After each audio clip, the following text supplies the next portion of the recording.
Yeah, we're really excited for this year. I've been telling everybody that I feel like we finally have all the pieces. Now it's a matter of getting the pieces to work. Preseason, first few weeks of practice have all been going really well.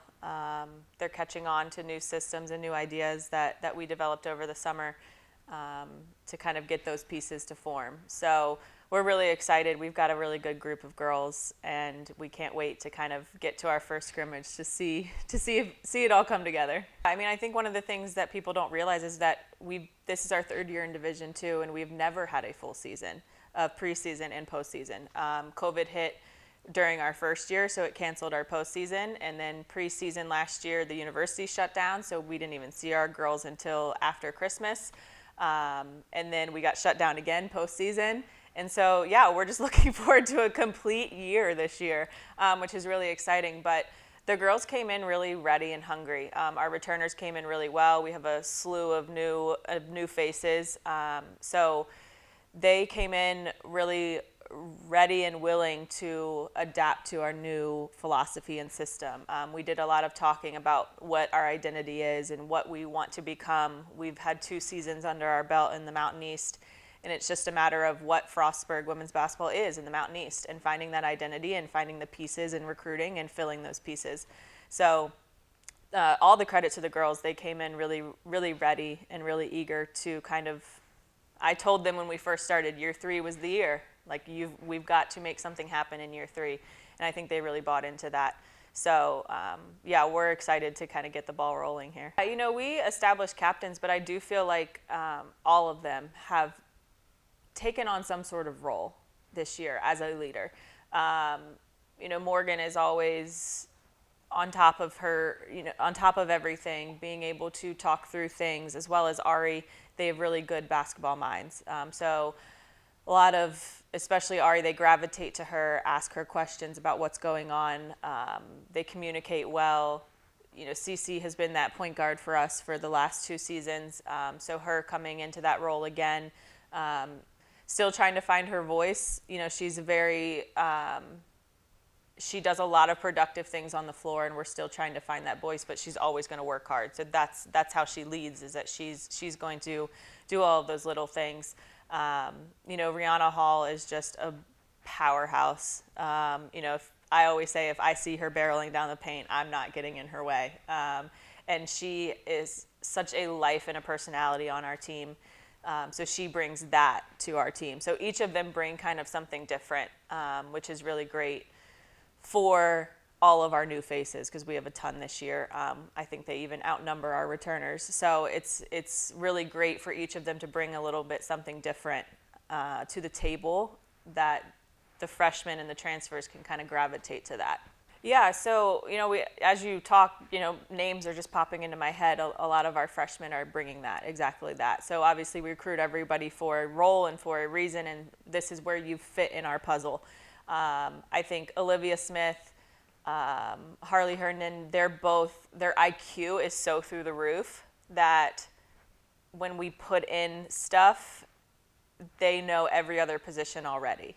And that I knew that they were smart, but I think I was a little like, okay, you guys both really know how to make something happen even if we're a little off. And they talk through it. I think the upperclassmen also respect their voice already on the floor, because they know what's going on. So pleasantly surprised by that. Obviously, they both bring something really different. Olivia Smith is more of like a slasher. She can also shoot. Harley, I feel like, is that girl that holds down the floor. So like whatever you need her to do, she's going to do. Somewhat like a role player, but she also has the potential to score. Our 2 transfers, Maggie and Samia, both of them, Maggie's a point guard, Samia is a post player. Both of them have really owned their roles as transfers. So when I recruited them, I'm like, listen, we need a shooter, we need a post player. I'm going after both of you. This is these are the roles that we need to fit, and they came in doing exactly that.